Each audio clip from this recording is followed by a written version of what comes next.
করছেন আজকের মানববন্ধন অনুষ্ঠানের সম্মানিত প্রধান অতিথি বাংলাদেশ জাতীয়তাবাদী ছাত্রদল কালীগঞ্জ উপজেলা শাখার বিপ্লবী সদস্য সচিব বড় ভাই মৌসুম উদ্দিন শোভন।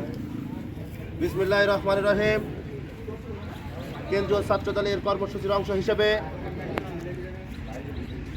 সরকারি মাহতাবউদ্দিন কলেজ ছাত্রদলের আয়োজনে সারা দেশে নারী নির্যাতন, ধর্ষণ, খুন, অনলাইনে হেনস্থা সহ নারীদের উপর নিপীড়নের প্রতিবাদে সরকারি মাহতাবউদ্দিন কলেজ ছাত্রদলের আয়োজনের আজকের মানববন্ধনের সম্মানিত সভাপতি, আজকের মানববন্ধনের বিশেষ অতিথিবৃন্দ, সরকারি মাহতাবউদ্দিন কলেজ ছাত্রদলের দায়িত্বশীল নেতৃবৃন্দ, সরকারি মাহতাবউদ্দিন কলেজ ছাত্রদলের সাধারণ ছাত্রছাত্রী সহ যারা উপস্থিত আছেন সকলকে জানাচ্ছি বাংলাদেশ জাতীয়তাবাদী ছাত্রদল কালীগঞ্জ উপজেলা শাখার পক্ষ থেকে রক্তিম শুভেচ্ছা এবং বিপ্লবী অভিনন্দন।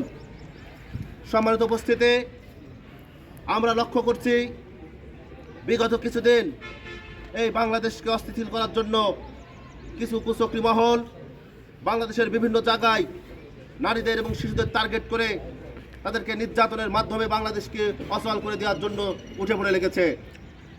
আমরা প্রশাসনের দৃষ্টি আকর্ষণ করছি, সাথে সাথে বিচার বিভাগ এবং স্বরাষ্ট্র উপদেষ্টার দৃষ্টি আকর্ষণ করছি বাংলাদেশকে শান্ত করবার জন্য আপনার যা যা দরকার সেটা আপনি পদক্ষেপ নেবেন। আপনারা দায়িত্বশীল জায়গায় থেকে নারীদের এবং শিশুদের নিরাপত্তা দিতে হবে। আপনাদেরকে ভুলে গেলে চলবে না। যারা নারীদের শিশুদের উপর নির্যাতন করেছে, দেশের মানুষের উপর নির্যাতন করেছে, তাদের পরিণতি কিন্তু খুব ভয়াবহ হয়েছে। সম্মানিত উপস্থিতি, আমরা আপনাদের সকলকে অবগত করতে চাই, আপনারা সকলে জেনেছেন ধর্ষণ হয়েছে মাগুরায়। আমাদের ছোট্ট বোন আসিয়া, তার সার্বিক খোঁজখবর আমাদের দলের ভারপ্রাপ্ত চেয়ারম্যান দেশনায়ক তারেক রহমান দায়িত্ব নিয়েছেন, তার পরিবারের দায়িত্ব নিয়েছেন।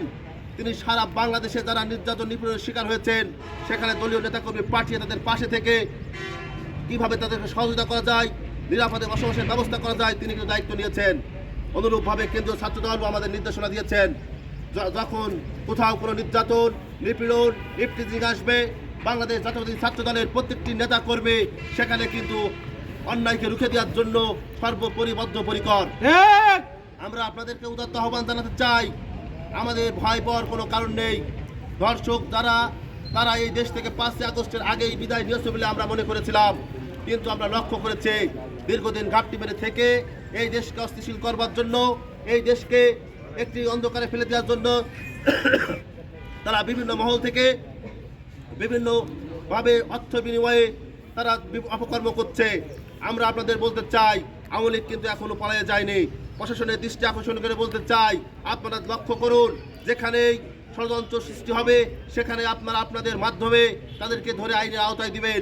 দেশকে যদি অস্থিতিশীল করার চেষ্টা করা হয় তাহলে 5 আগস্টের আগে বাংলাদেশ জাতীয়তাবাদী ছাত্রদল যেভাবে রাজপথে থেকে এই কালীগঞ্জ সহ সারা বাংলাদেশকে নিরাপদে রেখেছিল, এই বাংলাদেশকে ছাত্রছাত্রীদের নিরাপত্তার জন্য যারা সোচ্চার ছিল বাংলাদেশ জাতীয়তাবাদী ছাত্রদল কিন্তু এখনো ঘরে উঠে যায় নাই।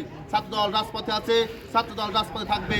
যেখানে অন্যায়, যেখানে অনিয়ম, যেখানে অবিচার, যেখানে লুটপাট, যেখানে ধর্ষণ, যেখানে নির্যাতন, সেখানে বাংলাদেশ জাতীয়তাবাদী ছাত্রদল ঝাঁপিয়ে পড়ে তাদেরকে রক্ষা করবে। কারণ এই বাংলাদেশের যে বহিঃশত্রু হাত থেকে রক্ষা করবার জন্য মুক্ত করা হয়েছে, একটি অবাধ সুষ্ঠু নিরপেক্ষ নির্বাচন আদায় করার জন্য আন্দোলন করেছে, হাজার হাজার ছাত্র জীবন দিয়েছে। আমরা কিন্তু এখনো প্রস্তুত আছি। নির্বাচনে তালবাহানা করবেন না। যত নির্বাচন তালবাহানা করবেন তত দেশ অস্থিতিশীল পরিবেশ সৃষ্টি হবে। একটি নির্বাচিত সরকারের হাতে দেশকে তুলে দেওয়ার জন্য আমরা অনুরোধ করছি। আমরা চাচ্ছি দেশের পরিবেশ সৃষ্টি সুন্দরভাবে পরিচালিত হোক, দেশের মানুষ শান্তিতে থাকুক। আহতদের জন্য যেরকম ভয়ভীতি ছিল, মানুষ যেরকম ভয়ে ঘরের থেকে বেরোতে পারত না, মানুষ বাজার যেতে পারত না, ঠিক সেই পরিবেশ সৃষ্টি হওয়ার আগেই একটি নির্বাচিত সরকারের হাতে এই দেশকে নির্বাচনের মাধ্যমে তুলে দেবেন, এই আশা এবং আহ্বান ব্যক্ত করছে। এবং ছাত্রছাত্রী সকলকে আহ্বান জানাচ্ছে, যেখানে কোনো নারী নির্যাতন সহ অন্যায় অফিসার হবে, সেখানে আপনারা সিনিয়র নেতৃবৃন্দর নির্দেশনা অপেক্ষা করবেন না, অন্যায় যেখানে সেখানে ছাত্রদল মুভ করবেন। আমরা আপনাদের সাথে আছি, আপনাদের সাথে থেকে সেই পরিবার সহ যারা নির্যাতন নিপীড়নের শিকার হচ্ছে তাদের পাশে থেকে আমরা সুষ্ঠু বিচার দাবি করে দেবো ইনশাল্লাহ। আপনাদের সকলকে ধন্যবাদ জানাচ্ছি। আপনারা সকলে রোদের ভিতরে কষ্ট করে উপস্থিত হয়েছেন। ও যখনই ডাক পড়বে, যখনই আমরা ছাত্রদল কেন্দ্রীয় সংসদ আমাদেরকে কোনো নির্দেশনা দেবে, যে কোনো আন্দোলন সংগ্রামে আমরা অতীতে যেরকম একসাথে থেকে কাজ করেছি বর্তমানেও করব, প্রয়োজন হলে ভবিষ্যতেও করব। সকলকে ধন্যবাদ জানিয়ে আমি আমার কথা শেষ করছি। খোদা হাফেজ। বাংলাদেশ জিন্দাবাদ, বাংলাদেশ জাতীয় ছাত্রদল জিন্দাবাদ, শহীদ প্রেসিডেন্ট জিয়াউর রহমান অমর হোক, দেশনেত্রী বেগম খালেদা জিয়া জিন্দাবাদ, তারুণ্যের অহংকার তারেক রহমান জিন্দাবাদ, আমাদের নেতা জনাব সাইফুল ইসলাম ফিরোজ ভাই জিন্দাবাদ। সকলকে ধন্যবাদ।